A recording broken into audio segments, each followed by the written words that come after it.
بندوں کے پیدا کرنے سے پہلے تو نے زمین و آسمان کو پیدا کیا، اس کے بعد بندوں کو دنیا میں بھیجا۔ آدم اس وقت تک زمین میں آ ہی نہیں جب تک زمین آرائی نہ ہو گئی، زمین سج نہیں گئی، بندوں کی میں آئے۔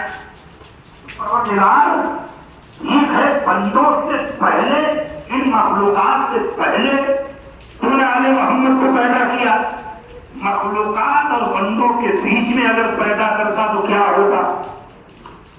وجہ سوال ہے نا۔ اب اس کے سوال کے لیے میں نے بارش کی وجہ سے بڑھنے تاخیر ہوئی ہے، جہاں تک مجھے ایک ایک لمحہ بھی ہمارے لیے جو ہے وہ کربلا والوں کے لیے ہے۔ امام حسین ایک باپ اور بیٹے کی مثال دے رہا ہوں۔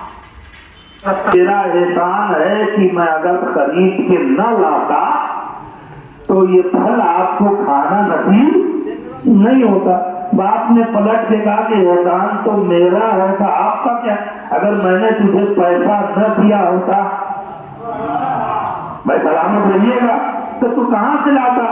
اگر میں اس طرف کو اپنی زمین اپنی گود میں اپنے سینے میں پال کر پروان نہ چڑھایا ہوتا تو یہ پھل تیار نہ ہوتا، نہ تو کھاتا نہ تیرا بیٹا کھاتا۔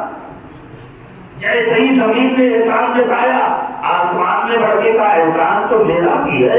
اگر ہم اس پر سایہ فکر نہ رہے ہوتے، اس پر چھتری نہ لگائے ہوتے تو خدا کے جھوٹے اڑا کے لے کے چلے گئے ہوتے۔ جیسے ہی آسمان نے احسان جتایا، سورج نے بڑھ کے کہا احسان تو میرا بھی ہے۔ اگر میں نے اس کے وجود میں گرمی پیدا نہ کی ہوتی، جیسے ہی چاند نے احسان جتایا، ہواؤں نے بڑھ کے کہا احسان تو ہمارا بھی ہے۔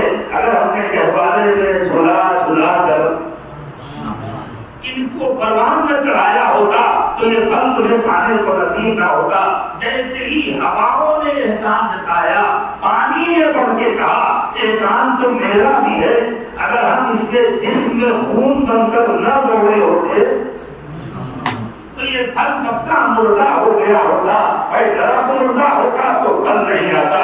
میں کن کن چیزوں کی مثال دوں، بات آپ تک پہنچ گئی ہے، نتیجہ آپ کو دے کر مسائل کی منزل کو طے کروں گا۔